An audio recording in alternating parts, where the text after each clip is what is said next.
Assalamualaikum warahmatullahi wabarakatuh. Nama saya Nabila Putri Dirmanita, kelas 10B Farmasi, nomor absen 15. Kali ini saya akan mempresentasikan Perundang-undangan Kesehatan Bab 5 mengenai pendaftaran sediaan farmasi, alat kesehatan, dan perbekalan kesehatan rumah tangga, serta makanan dan minuman. Yang pertama, mengenai pengertian obat. Ada obat jadi, yaitu sediaan atau paduan bahan-bahan termasuk produk biologi dan kontrasepsi yang siap digunakan. Selanjutnya obat jadi baru, yaitu obat jadi dengan zat berkhasiat atau bentuk sediaan, atau cara pemberian, atau indikasi, atau posologi baru yang belum pernah disetujui di Indonesia. Ada obat jadi sejenis. Obat jadi yang mengandung zat berkhasiat sama dengan obat yang sudah terdaftar. Ada juga obat jadi kontrak, yaitu obat yang pembuatannya dilimpahkan kepada industri farmasi lain. Yang terakhir mengenai obat jadi impor, yaitu obat jadi hasil produksi industri farmasi luar negeri. Selanjutnya membahas tentang kriteria obat jadi yang dapat memiliki surat izin edar. Yang pertama, khasiat yang meyakinkan dan mutu keamanan yang memadai. Kedua, mutu yang memenuhi syarat. Ketiga, penandaan berisi informasi yang lengkap dan objektif. Keempat, sesuai dengan kebutuhan nyata masyarakat. Selanjutnya mengenai persyaratan. Yang pertama, ada persyaratan obat jadi produk dalam negeri. Persyaratannya yaitu hanya dilakukan oleh industri farmasi yang memiliki sekurang-kurangnya izin prinsip. Wajib memenuhi CPOB. Yang kedua, persyaratan obat jadi kontrak atau produk tol. Hanya dilakukan oleh pemberi kontrak dengan melampirkan dokumen kontrak. Yang ketiga, persyaratan obat jadi khusus impor. Selanjutnya mengenai evaluasi. Untuk melakukan evaluasi dibentuk 1. Komite Nasional Penilai Obat Jadi. Kedua, Panitia Penilai Khasiat Keamanan. Ketiga, Panitia Penilai Mutu Teknologi Penandaan dan Kerasionalan Obat Jadi. Evaluasi kembali dilakukan terhadap 1. Obat dengan resiko efek samping lebih besar dibandingkan dengan efektivitasnya yang terungkap sesudah obat dipasarkan. Kedua, obat dengan efektivitas tidak lebih dari placebo. Ketiga, obat yang tidak memenuhi persyaratan ketersediaan hayati. Terhadap obat yang dilakukan evaluasi kembali, industri farmasi ada pendaftaran, wajib menarik obat tersebut dari peredaran. Evaluasi kembali juga dilakukan untuk perbaikan komposisi dan formula obat jadi. Selanjutnya mengenai kode nomor pendaftaran obat. Nomor pendaftaran untuk obat terdiri dari 15 digit, yaitu 3 digit pertama berupa huruf dan 12 digit sisanya berupa angka. 3 digit yang pertama mempunyai arti yaitu digit ke-1 menunjukkan jenis atau kategori obat, digit kedua menunjukkan golongan obat, dan digit ketiga menunjukkan lokasi obat tersebut diproduksi atau tujuan. Contohnya ada DBL, golongan obat bebas dengan nama dagang atau paten, produksi dalam negeri atau lisensi. Ada juga DTL, golongan obat bebas terbatas dengan nama dagang atau paten, produksi dalam negeri atau lisensi. Selanjutnya mengenai obat tradisional, wajib daftar. Obat tradisional yang akan diproduksi diedarkan di wilayah Indonesia maupun diekspor terlebih dahulu harus didaftarkan kepada Badan POM. Obat tradisional yang dibebaskan dari wajib daftar tersebut hanya boleh menggunakan bahan obat tradisional yang sudah ditentukan dan kegunaannya sesuai dengan yang ditetapkan. Ada pula kriteria. Obat tradisional yang akan didaftarkan harus memenuhi kriteria secara berikut. 1. Secara empirik terbukti aman dan bermanfaat untuk digunakan manusia. Kedua, bahan obat tradisional dan proses produksi yang digunakan memenuhi persyaratan yang ditetapkan oleh CPOTB. Ketiga, tidak mengandung bahan kimia sinetik atau hasil isolasi yang berkhasiat sebagai obat. Keempat, tidak mengandung bahan yang tergolong obat keras atau narkoba. Ada pula kode nomor pendaftaran obat tradisional. Nomor pendaftaran obat tradisional terdiri dari 11 digit, yaitu 2 digit pertama berupa huruf dan 9 digit kedua berupa angka. Digit ke-1 menunjukkan obat tradisional, yaitu dilambangkan dengan huruf T, sedangkan digit kedua menunjukkan lokasi obat tradisional tersebut diproduksi. Selanjutnya pembahasan tentang kosmetika, alat kesehatan, dan perbekalan kesehatan rumah tangga. Ada pula kriteria dan persyaratannya. Pendaftaran alat kesehatan produk dalam negeri dilakukan oleh produsen yang telah mendapatkan izin. Pendaftaran kosmetika dan perbekalan kesehatan rumah tangga produk dalam negeri dilakukan oleh 1.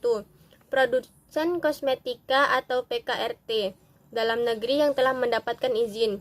Kedua, perusahaan yang bertanggung jawab atas pemasaran dengan menunjukkan produsen kosmetika, alat kesehatan atau PKRT dalam negeri yang telah mendapatkan izin. Ketiga, pendaftaran alat kesehatan impor dilakukan oleh penyaluran alat kesehatan yang diberi kuasa oleh produsennya di luar negeri. Keempat, pendaftaran kosmetika atau PKRT impor dilakukan oleh penyalur yang dituju untuk diberi kuasa oleh produsen atau perusahaan di luar negeri. Selanjutnya kosmetika. Yang pertama produksi. Kosmetika yang akan diproduksi dan diedarkan harus memenuhi persyaratan keselamatan dan kesehatan, standar mutu atau persyaratan yang ditetapkan oleh Menteri Kesehatan, yaitu mengenai cara produksi kosmetika yang baik, dan hal ini tertuang dalam Surat Keputusan Menteri Kesehatan RI nomor 965 Menkes. Pengertian. Berdasarkan Permenkes RI nomor 445, yang dimaksud dengan kosmetika adalah sediaan atau paduan bahan yang siap untuk digunakan pada bagian luar badan gigi dan rongga mulut atau untuk membersihkan, menambah daya tarik, mengubah penampilan, melindungi supaya tetap dalam keadaan baik, memperbaiki bau badan, tetapi tidak dimaksudkan untuk mengobati atau menyembuhkan suatu penyakit. Bahan-bahan dalam kosmetika. 1. Pengertian. Bahan adalah zat atau campuran yang berasal dari alam dan atau untuk sintetik yang berupa komponen kosmetika. Kedua, bahan yang dilarang dalam kosmetika. Contohnya ada antimo dan derivatnya, benzene atau fosfor. Ketiga, bahan yang diizinkan dalam kosmetika memiliki syarat-syarat tertentu. Persyaratannya yaitu 1. Wadah dan pembungkus. Wadah harus dibuat dari bahan yang tidak beracun, tidak mempengaruhi mutu, dan melindungi isi. Pembungkus harus diberi etiket seperti wadah. Kedua, iklan kosmetika harus menyatakan hal yang benar. Dilarang mengiklankan kosmetika yang belum terdaftar, tidak sesuai dengan penandaan, dengan rekomendasi lab, dengan menggunakan peragaan tenaga kesehatan, dan juga seolah-olah obat. Selanjutnya mengenai alat kesehatan. Wajib memiliki izin 1. Penyalur alat kesehatan atau PAK oleh Dirjen Binfar dan Alkes. Kedua, cabang PAK oleh Kepala Dinas Kesehatan Provinsi. Ketiga, toko alat kesehatan diberikan oleh Kepala Dinas Kesehatan Kabupaten atau Kota. Penanggung-jawaban teknis. 1. Pemilik sertifikat kelas A, yaitu apoteker, sarjana lain yang sesuai D3 ATEM atau Akademi Teknik Elektromedik untuk alat kesehatan elektromedik. Kedua, memiliki sertifikat produksi kelas B, yaitu minimal D3 Farmasi dan Kimia Teknik. Ketiga, memiliki sertifikat produksi kelas C, yaitu SMK Farmasi. Pengertian. Berdasarkan Undang-Undang RI Nomor 36 Tahun 2009 tentang Kesehatan dan Permenkes RI nomor 1189